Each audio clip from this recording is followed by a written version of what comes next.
Good evening class.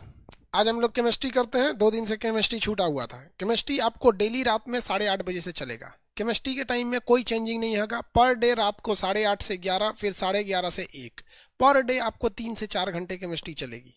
इसमें कोई changing नहीं किए जाएंगे। हम आपको कहाँ तक बता दिए थे, न्यूक्लियर मतलब आपको रेडियो एक्टिविटी के बारे में बता दिए थे। स्टैटिक जीके का क्लास आप रेलवे वाले बच्चों को असाइन किया जा चुका है। आप में से ज़्यादातर लड़कों को मिल चुका है। आपका मोबाइल अगर धीमा काम कर रहा होगा या नेटवर्किंग प्रॉब्लम होगा तो बहुत जल्दी आपके मोबाइल में भी अपडेट हो जाएगा वो चीज़। आपको उसको लिंक दे दिया गया है। चलिए अब केमिस्ट्री को स्टार्ट करते हैं। केमिस्ट्री में हमने आपको नाभिकीय संलयन बता दिए थे, सॉरी न्यूक्लियर न्यूक्लियर नहीं बताए थे, रेडियो एक्टिविटी बता दिए थे, जिसमें हर टाइप के न्यूमेरिकल भी हम आपको बताए थे। आपके मटेरियल में भी आप उसे सॉल्व किए होंगे। अब हम लोग को देखते हैं परमाणु विखंडन और परमाणु संलयन। देखिए, विखंडन और संलयन अलग अलग चीज़ें होती हैं। 2 चीज़ें होती हैं। एक चेन रिएक्शन। देखिए, चेन रिएक्शन होता है, बहुत तेज़ी से होता है। तो एक टाइप का चेन रिएक्शन, ये न्यूक्लियर रिएक्शन जो होते हैं ना, वो चेन रिएक्शन टाइप के होते हैं। कितने टाइप के चेन रिएक्शन? अब कुछ ऐसे चेन रिएक्शन होते हैं, मतलब एक से दूसरा, दूसरा से तीसरा, तीसरा से चौथा, उसी को क्या कहते हैं? चेन रिएक्शन कहते हैं। कुछ ऐसे चीज़ें हैं जो कंट्रोल में हो जाता है, कुछ ऐसी चीज़ें होती हैं जो कंट्रोल में नहीं होती हैं। अब इसमें आता है एक न्यूक्लियर, एक आता है नाभिकीय संलयन। संलयन, संलयन, न्यूक्लियर, नाभिकीय संलयन। नाभिकीय संलयन में क्या होता है? एक छोटा सा नाभिक 2 बड़े नाभिक का निर्माण कर देता है। एक छोटा नाभिक 2 बड़े नाभिक का निर्माण कर देता है, जिसे हम लोग फ्यूजन कहते हैं। नाभिकीय संलयन या फ्यूजन के नाम से जाना जाता है। ऑनलाइन, हाँ भाई, पढ़ाते रहेंगे। Fusion, nuclear fusion. आप लोग बुक्स ले लेना भाई साहब। देखो, मार्केट में बुक्स खत्म हो गई है और हमारे पास क्या है कि बुक्स में ज़्यादा प्रॉफिट है नहीं, इसलिए हमको घर वालों से भी सुनना पड़ता है। जहाँ छपती है उन लोग से भी कहना पड़ता है कि यार मास्टर हो, पागल हो क्या, मतलब ज़्यादा ही सब क्या कर रहे हो। तो आप ले लीजिए, क्योंकि देखिए जिस चीज़ में प्रॉफिटेबल होती है ना, वही चीज़ें ज़्यादा दिन तक चलती है। जिसमें कंपनी को लॉस होता है वो कंपनी धीरे धीरे बंद कर देती है। देखते हैं, नैनो गाड़ी में कंपनी को लॉस हो रहा था, क्योंकि 1,00,000 1,50,000 रुपये में आपको गाड़ी मिल रही थी, लॉस हो रहा था ना, तो बंद कर दिया उसने। चलिए ध्यान देखिए, न्यूक्लियर नाभिकीय संलयन क्या होता है? इसमें क्या होता है? छोटे छोटे नाभिक क्या होते हैं? छोटे छोटे नाभिक जो होते हैं, छोटे छोटे कण मिलकर एक बड़ा नाभिक बना लेते हैं। क्या करते हैं? बड़ा नाभिक का निर्माण कर लेते हैं। बड़ा सा नाभिक का निर्माण कर लेते हैं। छोटे छोटे कण मिलकर एक बड़े नाभिक का निर्माण कर लेते हैं, जिसे नाभिकीय संलयन कहा जाता है। ये घटना कहाँ? इसके लिए 2-3 चीज़ों की जरूरत है। सबसे पहले इसके लिए जरूरी है उच्च तापमान। ये दो थोड़े मोड़े टेम्परेचर पे होगा ही नहीं, उच्च तापमान होना चाहिए, बहुत हाई टेम्परेचर होना चाहिए इसके लिए। समझ में आ गया कि नहीं? ये कहाँ मिल जाते हैं ऐसा हाई टेम्परेचर? सन पर मिल जाते हैं, सूरज पे मिल जाता है। इसके अलावा कहाँ मिलते हैं ऐसा? हाइड्रोजन बम में मिल जाते हैं ऐसा। हाइड्रोजन बम में, हाइड्रोजन बम, हाइड्रोजन बम किसने बनाया था? आप खुद से कमेंट करके बताइएगा। हाइड्रोजन बम किसने बनाया था? हम छोड़ देंगे, हम इसको नहीं बताएंगे, क्योंकि कुछ चीज़ें आपको पता होनी चाहिए। नहीं बता पाएंगे तो हम तो बताएंगे ही, मजबूरी हो जाएगी, तो फिर तो हम मजबूर हो जाएंगे, बताएंगे ही हम आपको। लेकिन ये चीज़ ध्यान रखिएगा। और उसके बाद एक और चीज़ इसमें खराबी होती है, ये अनकंट्रोलेबल होता है। अनकंट्रोल, इसे आप कभी भी कंट्रोल नहीं कर सकते, ये इसकी सबसे बड़ी खराबी है। इसलिए आप इसे पीसफुल वर्क के लिए यूज ही नहीं कर सकते। मतलब जैसे एटम बम का पीसफुल वर्क के लिए यूज कर सकते हैं। राजस्थान के कोटा शहर में बिजली बनाई जाती है, यूपी के नरौरा में बनाई जाती है, बुलंदशहर जिला में, या फिर आपके गुजरात के काकरापारा गुजरात में है आपका, फिर कर्नाटक के कैगा में है। ये सब चीज़ें हैं, बट इसको आप कंट्रोल नहीं कर सकते। अनियंत्रित होती है। कैसी होती है? अनियंत्रित, अनियंत्रित। और ये कैसी अभिक्रिया होती है? चेन रिएक्शन होता है। अनियंत्रित होती है, साथ ही साथ ये कैसा होता है? चेन रिएक्शन होता है। चेन रिएक्शन, अब चेन रिएक्शन मतलब एक से दूसरा, श्रृंखला अभिक्रिया, श्रृंखला, श्रृंखला अभिक्रिया होता है, चेन रिएक्शन होता है। याद रखिएगा, ये हमेशा चेन रिएक्शन होता है। आप कभी भी न्यूक्लियर फ्यूजन का यूज आप अच्छे काम के लिए नहीं कर सकते। ये हाइड्रोजन बम भड़का दीजिए, किसने खोज किया था? भैया टेलर ने। Very good. आधे लड़के ही जवाब देते हैं, अच्छा नहीं लगता है बहुत से लड़कों को जवाब। ये तो नॉर्मल चीज़ है ना यार, ये सब टीचर पढ़ाएगा आपको, ये सब चीज़ें आपको पता होनी चाहिए। एटम बम का खोज किसने किया था? ऑटोहन। ये कौन हो गए? टेलर ने कर दिया। तो ये जॉन टेलर ने इनका खोज कर दिया था, एटम हाइड्रोजन बम का। हाइड्रोजन बम जो होता है ना, ये शक्तिशाली होता है। देखिए, अब बात करते हैं हम हाइड्रोजन बम की। किसकी? Hydrogen bomb. इसकी एक खासियत क्या होती है? हाइड्रोजन बम, हाइड्रोजन बम, इसमें देखिए ध्यान से, इसके पास शक्तिशाली होता है, ये बहुत पावरफुल होता है, शक्तिशाली होता है। शक्ति इसके पास क्या होती है, बहुत ज्यादा, लेकिन ये घातक नहीं होता है, घातक नहीं होता ये, शक्तिशाली बहुत होता है, घातक नहीं होता है। जैसे देखिए सांप क्या है, सांप घातक है, सांप के पास पावर ज्यादा नहीं है, लेकिन हाथी क्या है, पावरफुल है, हाथी के पास पावर है, लेकिन हाथी खतरनाक नहीं होती। आपको दिखता है हाथी पागल हुई है भाग जाओ यहाँ पे, मतलब समझिए जब तक पागल नहीं, हाथी के पास जहर वगैरह नहीं होता है। तो एटम बम आप देखिए, हाइड्रोजन बम जो होता है उसके पास पावर ज्यादा होता है, पूरा जमीन हिला देता है, लेकिन उसके पास उतना खतरनाक नहीं होता है। इसलिए भारत जो है समझदारी दिखाते हुए केवल और केवल एटम बम रखा है, हाइड्रोजन बम नहीं रखा है। क्योंकि हम क्या करेंगे ऐसे बम का जो खतरनाक ही ना हो। बम हम शक्ति प्रदर्शन के लिए नहीं यूज करते, बम का प्रयोग हम इसलिए करते हैं ताकि वो घातक हो सके। इसलिए भारत समझदारी दिखाते हुए हाइड्रोजन बम का इस्तेमाल नहीं करता है, नहीं हमने उसे बनाया है। किसी को कोई दिक्कत है? हाँ वही वो, हाँ ऑटोहन।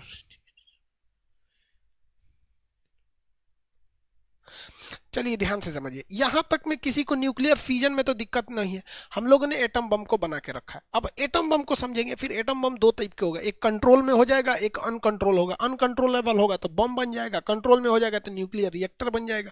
चलिए इतना में किसी को दिक्कत है तो आप बताइए, नहीं तो फिर हम आगे चलते हैं न्यूक्लियर फ्यूजन यानी नाभिकीय विखंडन।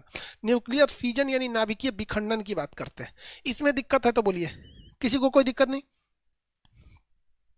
एक एनटीपीसी टॉनिक बैच दे दीजिए। हाँ बाबू जरूर दे देंगे, लेकिन जानते हो यार हमारा बीएसएनएल वाले हरामियों ने ना मेरा जीना हराम कर दिया है। दिन भर में 4 बार इनका नेट कट जाता है, बोलो तो फोन नहीं उठाते हैं, ये नहीं करते। अब मजबूरी ऐसी फंसी है कि अगर हम यहाँ से सेटअप उठा के लेके जाते हैं पटना में तो उसमें कम से कम 2-3 दिन बर्बाद हो जाएगा, फिर थोड़ा टाइम लग जाता है ना। अब सोचो यार, आप समझ रहे हो मजबूरी यार। हम 2 बजे, आप बताइए, आप रजाई में घुस के पढ़ रहे हैं, हम खड़ा होकर पढ़ाएंगे रात 1 बजे तक, मजबूर हो है थोड़ा सा हम, बस आपका खत्म हो जाए सिलेबस। अभी आप लोग को भी लगता होगा कि नहीं सर सिलेबस तो खत्म हो जाएगा। स्टैटिक जीके का आपको लिंक भी है, मतलब ऐड हो चुके हैं।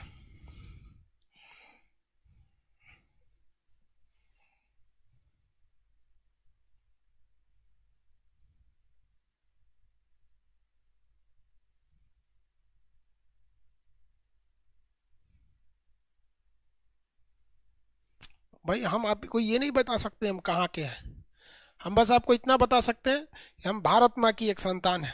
और मेरा सपना पैसा नहीं है, हमारा ये सपना है कि भारतीयों को कभी विदेश में जब जाना पड़े तो हाई प्रोफाइल नौकरी के लिए जाए, इंजीनियर बन के जाए, डॉक्टर बन के जाए, बहुत अच्छे जाए और बहुत खुशहाल रहे। ऐसा ना देखा जाए विदेश वालों को कि भारत को गरीब, अनपढ़, अशिक्षित देखा जाए।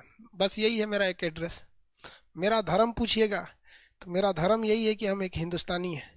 हमारी जाति पूछिएगा तो मेरी जाति है कि हम एक शिक्षक हैं। इससे ज़्यादा हमको कुछ पता ही नहीं। हमारा चेहरा देख के आप मेरी जाति या धर्म का पहचान नहीं कर सकते। ना ही हमने कभी कोई ऐसे संकेतक कपड़े पहने, ना ही कोई ऐसा कुछ चीज़ों का प्रयोग किया जिससे हमको मेरी जाति पता चल सके। हमारी धर्म हिंदुस्तानी है और हम हिंदुस्तानी बन के ही मरना चाहते हैं, और जाति हमारी शिक्षक है। और किसी को कुछ जानना है? जन्म स्थान भारत माँ। और किसी को कुछ जानना है?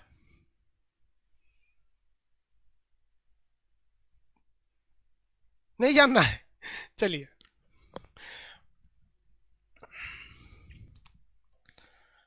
लोग कहते हैं कि खान सर के पास सब कुछ है, लोग कहते हैं कि खान सर के पास सब कुछ है, लेकिन खान सर से पूछो कि हमारे पास मेरे विद्यार्थियों के सिवा कुछ भी नहीं है। जो हैं वो मेरे विद्यार्थी हैं, जो वही है मेरे अपने, बाकी कुछ है ही नहीं। अब दुनिया को लगता है कि सब कुछ, नथिंग एक्सेप्ट यू। विखंडन,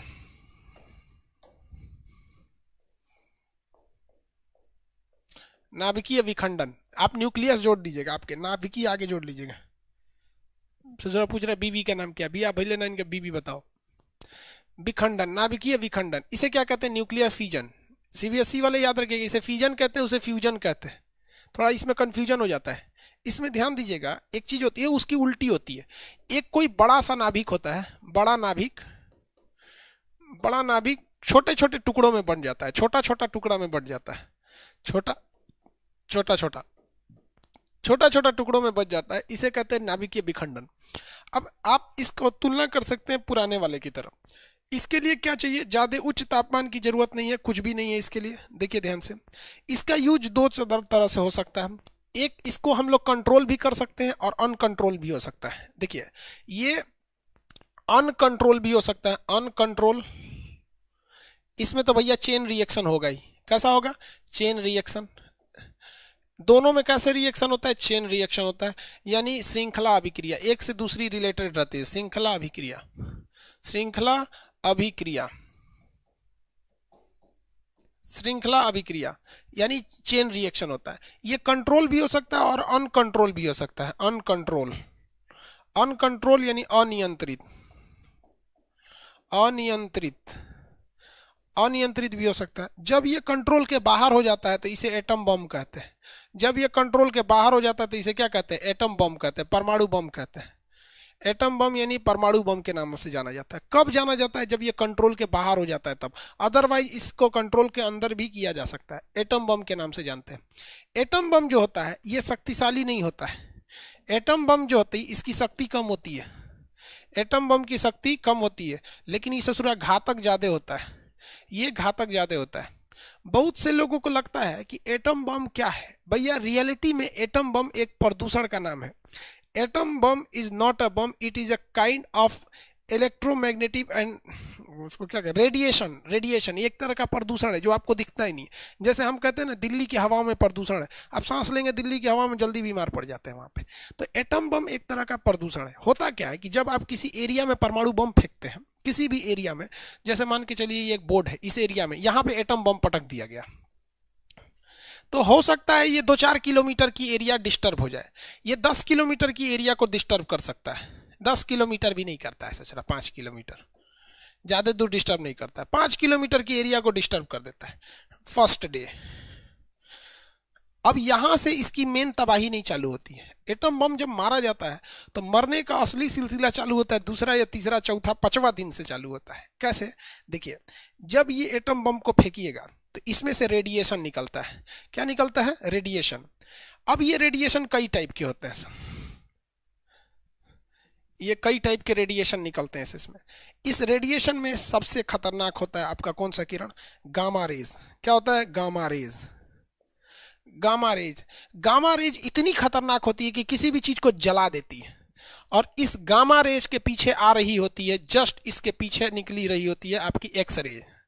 ये एक्स रे निकलती है, इसके पीछे से क्या निकलती है, एक्स रे। तो एक गामा रेज हो गया, एक एक्स रे निकल गया, एक्सरे हो जाता है। ये इतना ज्यादा हीट कर दे, देखिए ये किसी भी चीज को छेद देती है। ये क्या करती है, छेद देती है। ये दोनों किरण क्या करती है, छेद देती है। इसके पीछे आ रहा होता है शॉक वेव, शॉक वेव। ये किसी भी चीज की इमारतों को गिरा देती हैं, ब्लास्ट करके गिरा देती हैं। शॉक वेव हम आपको फिजिक्स में पढ़ा है, सुपरसोनिक बूम होता है तो शॉक वेव से किसी चीज को गिराया जा सकता है। तो एटम बम जो होता है वो यार एक प्रदूषण है। हम लोग को लगता था जिस तरह से फिल्मों में ऐसे बम मारता है तो कुछ दूर आग लग जाता है, वैसे पूरे शहर में आग लग जाता है, कुछ नहीं होता ऐसे। सुनिए अब देखिए क्या होता है कि जब ये दोनों किरणें, गामा किरण मिलती है ना, टेम्परेचर को कर देती है 300 डिग्री सेल्सियस। अब एक बात बताओ भैया, 300 डिग्री सेल्सियस में कौन जिंदा बचेगा, कोई बचेगा जिंदा, कोई नहीं बचता है यार। 100 डिग्री सेल्सियस में पानी खौलता है, किसी भी एक खौलता पानी फेंक दीजिए ना, उस चुचरा का चमड़ा छिला जाएगा। 300 डिग्री सेल्सियस मार दिया, इससे बच जाइएगा। मान के चलिए 300 डिग्री सेल्सियस बच गए, किसी चीज के पीछे छुप गए, कोई बात नहीं, छुप जाइए छुप जाइए। गामा रे जाएगा, ये तो आपको दिखेगा भी नहीं, कहाँ है, छेदा के चल जाएंगे। एक्सरे आएगा, क्या आएगा, एक्सरे आएगा, आपका गले का सब छेद छाद देगा, मानसून 200 रोंटजन पे एक्सरे निकलता है। शॉक वेव आपकी बिल्डिंग गिरा देगा, पेड़ गिरा देगा, ब्रिज गिरा देगा, ये सब तबाही मचा देगा एटम बम से। समझ में आ गया कि नहीं आ गया, किसी को दिक्कत। मान के चलिए यहाँ एटम बम का हमला हुआ है, कोई यहाँ से 20 किलोमीटर है, इसको कुछ नहीं होगा, इसको कुछ नहीं होगा, इसके पास ये रेडिएशन पहुंचेगा, इसलिए इसे पोटेशियम आयोडाइड की गोली खा देनी चाहिए। किस चीज की गोली खिला दीजिएगा, पोटेशियम आयोडाइड की गोली। पोटेशियम आयोडाइड की गोली खिला दीजिए। और ऐसे आदमी को करना चाहिए, अपने कमरे को अच्छे से बंद कर ले, 3-4 ठो रजाई कंबल उसके अंदर घुस जाए, सांस ओस बाहर ना निकले 3-4 दिन तक। क्योंकि जहां भी एटॉमिक रिएक्टर में ब्लास्ट या कुछ भी ऐसी घटना होती है, रेस्क्यू टीम आती है पूरी तरह से पीपीई किट टाइप का पहन कर, वो आपको बचाने आएगी। किसी भी खाने पीने चीज को मत खाइए, क्योंकि अगर ये एटम बम फटता है तो आप समझिए 100 किलोमीटर 30-40 किलोमीटर के एरिया में खाने की चीज़ें रेडिएशन का शिकार हो जाती हैं, खाएंगे तो मर जाएंगे क्योंकि उसमें ये सारे रेडिएशन चले गए रहते हैं। जानवर, मीट, मांस, जंगल, पेड़ पौधे, हर एक चीज़ रेडिएटिव हो जाती है। इवन कि वो बिल्डिंग भी अब नहीं रह सकते हैं। तो इस एरिया में ये टेम्पोररी परमानेंटली तबाही ला देती है। इसी वजह से एटम बम को क्या कहा जाता है? घातक कहा जाता है। समझ में आ गया कि नहीं आ गया? किसी को कोई दिक्कत? आगे बढ़े।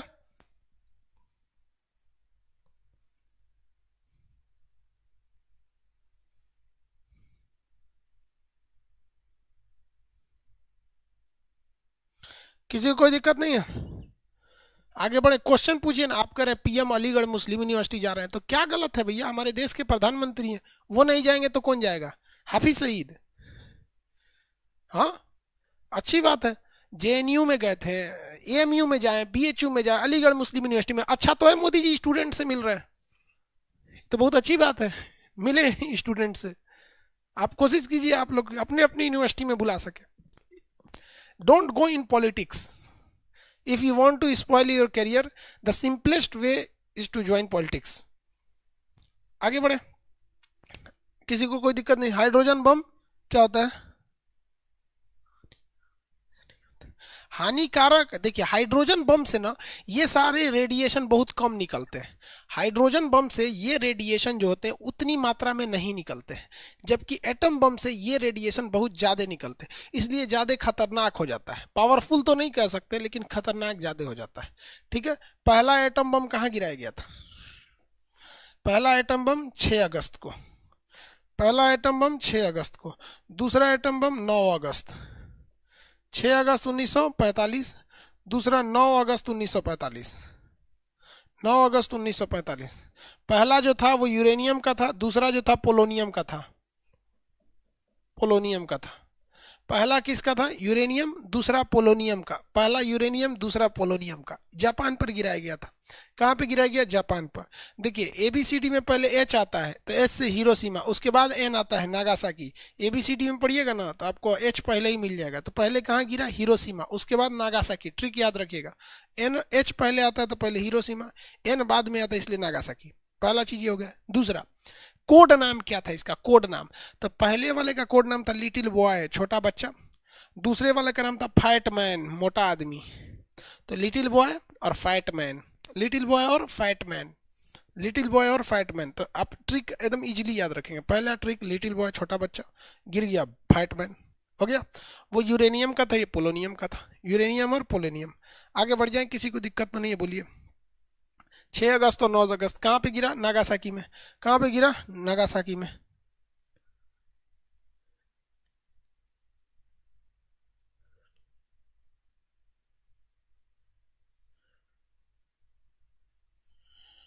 आगे देखिए, ये चीजें जो होती है ये न्यूक्लियर, इसको हम लोग कंट्रोल में भी कर सकते हैं।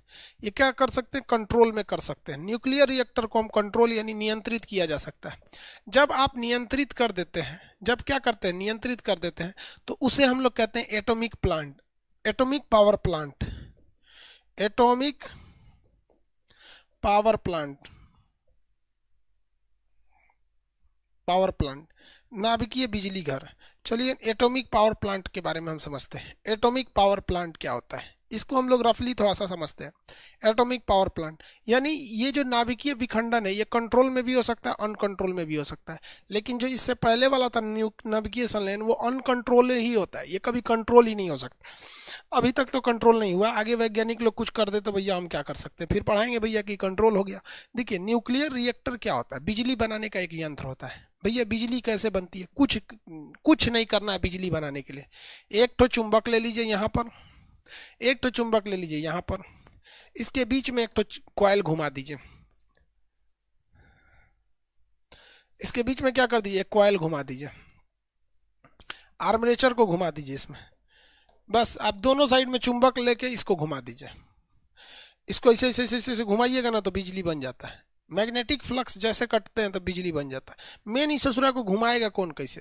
तो कभी पानी नदी द्वारा घुमवा दिया जाता है, नदी द्वारा क्या किया जाता है? घुमवा दिया जाता है। कभी बिजली घर में पवन चक्की में घुमा दिया जाता है, कभी कोयला जला के भाप बनाया जाता है, उस भाप से इसको नचा दिया जाता है। तो अलग अलग चीजें होती हैं भाई साहब इसके लिए, किसी को दिक्कत? तो इसके एक स्ट्रक्चर बनाया जाता है इसके लिए। देखिए हम रफली बता रहे हैं, ये एक मॉडल बना रहे हैं हम। ये क्या बना रहे हैं? एक मॉडल बना रहे हैं। ओरिजिनल हम कैसे बना पाएंगे भैया? ऐसा बनाने में 10 साल लग जाता है। अब हम आपसे कहेंगे ताजमहल है, तो ओरिजिनल ताजमहल थोड़े बना पाएंगे यार हम। उस्ताद अहमद लाहौरी है क्या कि ईसा खान है? देखिए,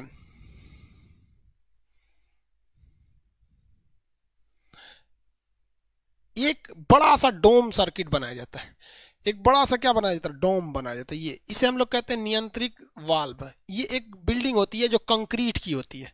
किसकी होती है? कंक्रीट यानी सीमेंट की होती है, ढलैया।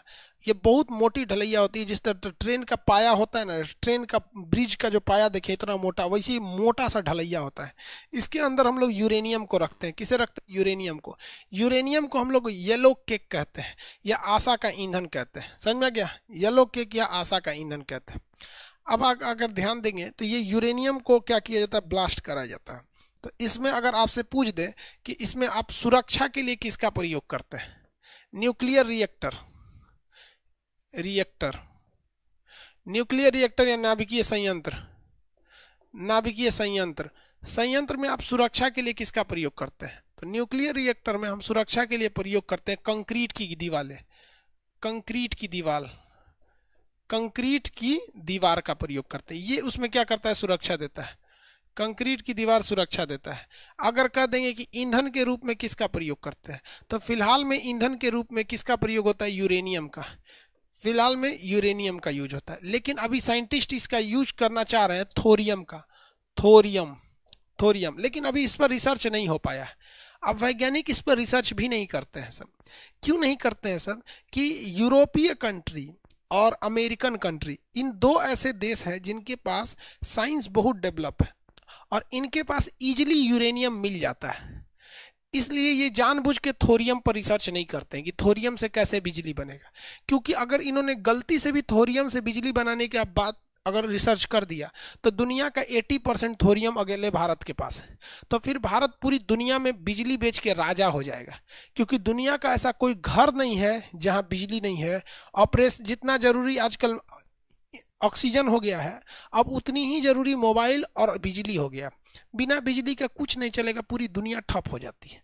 इसलिए ये लोग खोज नहीं करते हैं और भारत के वैज्ञानिक लोग उतना मतलब इसमें सक्षम नहीं है, क्योंकि सरकार भी उतना खर्च नहीं करती है वैज्ञानिकों के पीछे। हमारे देश के 80% अगर आप इलेक्ट्रिकल इंजीनियर को बुलाइएगा और कहिएगा कि हमारे यहाँ का वॉशिंग मशीन बिगड़ गया है, तो उस सोचा नहीं बना पाता है।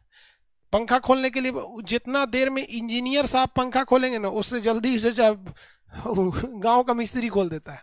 रीजन क्या है कि हम लोगों ने शिक्षा को कॉमर्शलाइज कर दिया।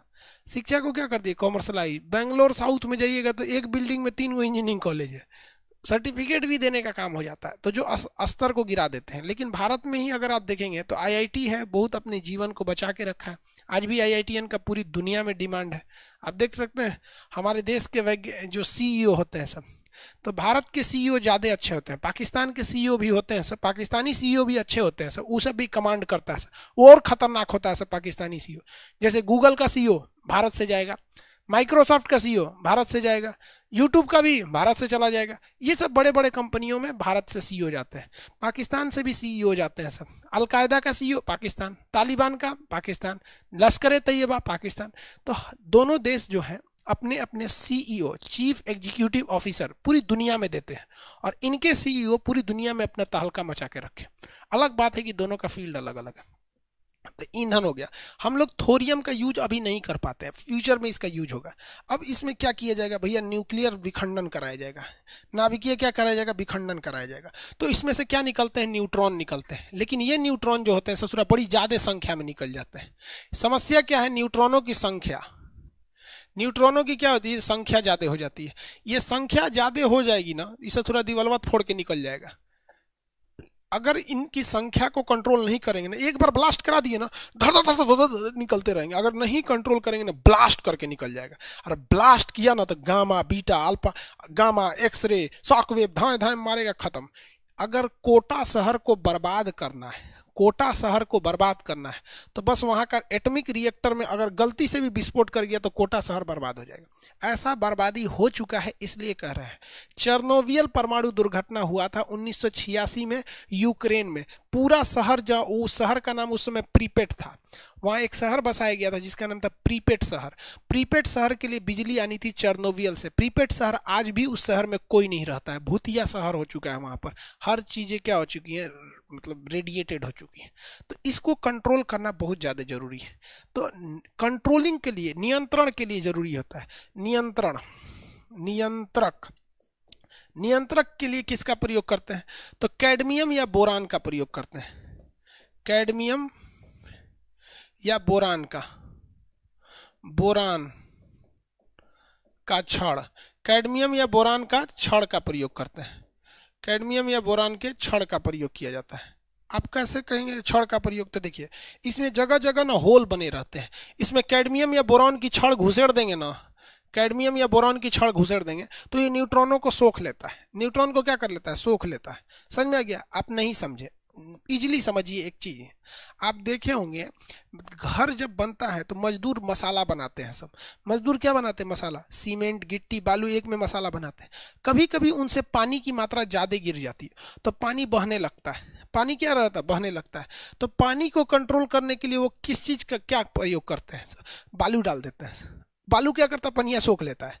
बस न्यूट्रॉन को कंट्रोल करने के लिए, किसको कंट्रोल करने के लिए? न्यूट्रॉन की बढ़ती मात्रा को कंट्रोल करने के लिए हम कैडमियम या बोरान की छड़ का प्रयोग करते हैं। वो ऑटोमेटिक होती है, छड़ को बीच में डाल दिया जाता है। जैसे डाल देंगे छड़ को बीच में, वो न्यूट्रॉन की एक्स्ट्रा मात्रा को सोख लेगा। जितने ज्यादा डाल देंगे उतना सोख लेगा। खूब ज्यादा डाल देंगे सब सोख लेगा, न्यूक्लियर रिएक्टर बंद हो जाएगा। रिएक्टर क्या हो जाएगा? बंद हो जाता है। तो ये नियंत्रक के रूप में होता है। अब आपसे कह देंगे ये कैडमियम या बोरान की छड़ करते क्या है? तो ये क्या कहिएगा? न्यूट्रॉन का अवशोषण। न्यूट्रॉन का अवशोषण।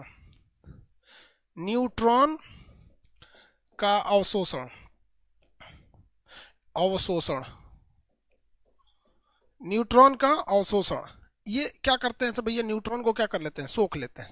किसी को कोई दिक्कत नहीं है। आगे बढ़े। कल्पक्कम में थोरियम का यूज होता है। हाँ, उसको हम लोग फ्रीडर फास्ट रिएक्टर कहते हैं। अभी वो फुली ऑपरेशनल नहीं हुआ है। अभी भी आप देखिएगा तो यूरेनियम पर ही निर्भरता है हमारी। वो उतना अच्छा अभी उस पर रिएक्शन नहीं हो पाया है, अभी उस पर वर्क चल ही रहा है। तो ये न्यूट्रॉन की गति को सोख लेते हैं भैया। अब आगे समझते हैं हम लोग इसमें जो न्यूट्रॉन बचे हुए हैं उनको निकाला जाता है ताकि उनसे काम कराया जा सके। इसको निकालने के लिए भी एक अलग समस्या है कि उसकी स्पीड बहुत ज्यादा होती है।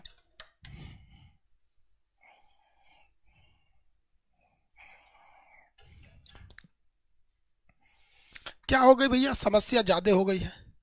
इसको क्या करना है भैया? इसको जब जो न्यूट्रॉन बच गए इसकी स्पीड को कम करना है। अब क्या करना है भैया? स्पीड को कम करना। हम एक मॉडल टाइप का बनाते थे आपके पास। यहां से जब इलेक्ट्रॉन निकालना है न्यूट्रॉन को, तो यहां एक समस्या आती है स्पीड की। समस्या किसकी आती है? स्पीड की। न्यूट्रॉनों की स्पीड इतनी ज्यादा होती है कि इसकी स्पीड को मंद करना जरूरी है। क्या करना है? मंद करना जरूरी है, मॉडरेट करना जरूरी है। तो मंदक यानी मॉडरेटर, मंदक यानी मॉडरेटर जो क्या करता है? स्पीड को घटाता है। तो उसे हम लोग कहते हैं मंदक। मंदक इंग्लिश में क्या कहते हैं? मॉडरेटर। ये स्पीड को घटा देता है। किसको घटा देता है? स्पीड को घटा देता है। ये दो तरह के होते हैं। एक D2O का भी यूज कर सकते हैं या ग्रेफाइट का प्रयोग कर सकते हैं। किसका प्रयोग? D2O या ग्रेफाइट का प्रयोग कर सकते हैं। इसका मेन काम क्या होता है? न्यूट्रॉनों की स्पीड को कम कर देना। अब आपसे एग्जाम में क्वेश्चन खखोर के पूछेगा कि न्यूट्रॉनों का अवशोषण कौन करता है? तो आप बताएंगे कैडमियम या बोरॉन की छड़। न्यूट्रॉनों का अवशोषण कौन करता है? कैडमियम या बोरॉन की छड़ करता है। मंदक यानी स्पीड कम करने का काम कौन करता है? तो मंदक यानी स्पीड कम करने का काम करता है D2O या ग्रेफाइट। D2O या ग्रेफाइट ये स्पीड को कम कर देते हैं सब। अब आपकी मर्जी, आप D2O का प्रयोग यानी भारी जल का प्रयोग कर सकते हैं या फिर आप ग्रेफाइट का प्रयोग कर सकते हैं। दोनों में बस अंतर यह है कि जिस बिजली घर में हम लोग किसका प्रयोग करते हैं? ग्रेफाइट का प्रयोग करते हैं। सॉरी, ग्रेफाइट का, उसे कहते हैं परमाणु पाइल, एटॉमिक पाइल। और जिस परमाणु बिजली घर में हम भारी जल यानी D2O का प्रयोग करते हैं उसको हम लोग कहते हैं स्विमिंग पूल, उसे क्या कहा जाता है? स्विमिंग पूल के नाम से जाना जाता है। किस पूल के नाम से? स्विमिंग पूल के नाम से। आगे बढ़े,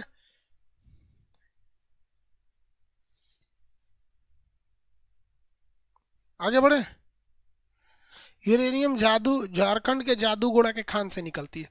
वो हमारे लिए पर्याप्त मात्रा नहीं है। जादूगोड़ा के खान से निकलने वाला यूरेनियम से हम ज़्यादा यूज उसको नहीं कर सकते, वो हाई क्वालिटी का नहीं होता है। ठीक है, अब यहाँ ध्यान दीजिए। ये कह रहा है कि सर दिखता नहीं है तो कम कैसे करते हैं? भैया आपको नहीं ना दिखता है, मशीन को दिखता है, इसलिए मशीन कम ज़्यादा कर सकती है। अब इसके बाद इसे कहाँ